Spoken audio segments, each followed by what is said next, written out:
Hello, আসসালামু আলাইকুম। সবাই কেমন আছেন? আশা করি সবাই ভালো আছেন। ওয়েলকাম টু মাই এলোমেলো রান্না। তো আজকে আমি রান্না করব আমার দাদু স্টাইলের একটা তরকারি, যেটা দাদু রান্না করতো আর খেতে দারুণ হতো। এটা হচ্ছে ডাঁটা দিয়ে একটা তরকারি। ডাঁটা এক সময় আমার একেবারেই পছন্দ ছিল না, কিন্তু এই রান্নাটা করার পর থেকে আমি ডাঁটার ফ্যান হয়ে গেলাম। তো ভাবলাম রেসিপিটা আপনাদের সাথে শেয়ার করি। তো কিছুই না, প্রথমে লাগছে ডাঁটা। এখানে খুবই সুন্দর দেখাচ্ছে ডাঁটাগুলো, একদম সবুজ সবুজ।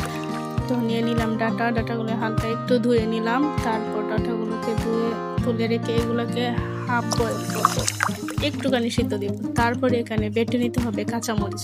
আমি আগেই বলেছি এটা দাদুর মতো করে রান্না করবো, তাই দাদু যেভাবে রান্না করতো আমিও ঠিক সেইভাবেই রান্না করবো। তো এখানে কাঁচামরিচ বেটে নিলাম কিছুটা। এখানে কিন্তু কাঁচামরিচগুলো আহামরি ঝাল নেই, তাই আমি অনেকগুলো নিয়েছি। এদিকে আমার ডাঁটাগুলো হয়ে গেছে। তো এগুলোকে আমি ঠান্ডা পানি দিয়ে ধুয়ে নিচ্ছি, যেন সবুজ রঙটা থাকে। তো এখানে একটা পাতিল বসিয়ে নিলাম। তারপর দিয়ে দিলাম বেশ কিছুটা তেল। তারপর দিয়ে দিলাম পেঁয়াজ কুচি। তো পেঁয়াজটাকে একটু নেড়ে চেড়ে হালকা ব্রাউন কালার করে ভেজে নিব। তো এটা একটু ভাজা হয়ে গেলে দিয়ে দিচ্ছি কাঁচামরিচ বাটাটা। এটারও একটু কাঁচা গন্ধটা চলে যাওয়ার পর্যন্ত নেড়ে ছেড়ে নিব। এখানে বোঝা যাচ্ছে অনেক জাল হবে, কিন্তু আসলে কাঁচা মরিচগুলোতে এতটাও জাল নেই। তারপর একটু পানি অ্যাড করে দিলাম যেন মশলাটা কষানো যায়। তারপর এখানে দিয়ে দিলাম ধনিয়ার গুঁড়া আর অল্প একটু হলুদের গুঁড়া। এই ধরনের রান্নাগুলোতে খুব বেশি মশলা ইউজ করে না, আর আমার দাদু তো একেবারে না। গরমের দুপুরে এরকম হালকা মশলায় জোল জোল করে রান্না মাছের তরকারি খেতে কিন্তু দারুণ লাগে।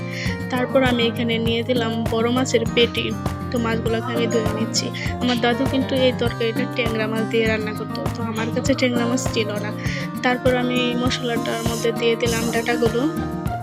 যেহেতু আমি মাছগুলো ভাজবো না, তাই এখানে মাছটাও দিয়ে দিচ্ছি। ডাঁটা আর মাছগুলোকে একবারে কষিয়ে নিব, আলাদা করে ভাজার কোনো দরকার নেই। এখানে এভাবে রান্না করলেই ভালো লাগে। তারপর এটাকে খুব ভালোভাবে নেড়ে চেড়ে মিশিয়ে নিয়েছি। তো এটা মেশানো হয়ে গেছে, আমি এটাকে হালকা একটু ঢাকা দিয়ে দিব। তো 2 মিনিট পরে ঢাকাটা তুললাম। এখানে প্রায় কষানো হয়ে গেছে। আমি এটাকে আবারও একটু হালকা করে নেড়ে দিব। আমার নাড়া হয়ে গেছে, দেখুন কালারটা কত সুন্দর এসেছে। তারপর আমি এখানে বেশ অনেকখানি পানি অ্যাড করে দেবো। এই ধরনের তরকারিগুলো একটু ঝোল ঝোল খেতেই ভালো লাগে। তারপর এটা আমি ঢাকা দিয়ে দিলাম। 10 থেকে 12 মিনিট পরে ঢাকাটা তুলেছিলাম। এইগুলো রান্নার টেক্সচার রান্নাটা হয়ে গেছে। লবণ একটু কম হয়েছিল, আমি আবার একটু অ্যাড করে দিলাম। তারপর দেখুন আবারও 3 মিনিট পরে ঢাকাটা তুলেছিলাম। এখন আমার রান্না কিন্তু একেবারেই হয়ে গেছে। এই তরকারিটা একটু ঝোল ঝোল রাখবেন, ঝোল ঝোল খেতেই ভালো লাগে। অল্প মশলায় দুপুরের আয়োজনে এই খাবারটা কিন্তু পারফেক্ট কম্বিনেশন। দেখুন কালারটা কত সুন্দর এসেছে।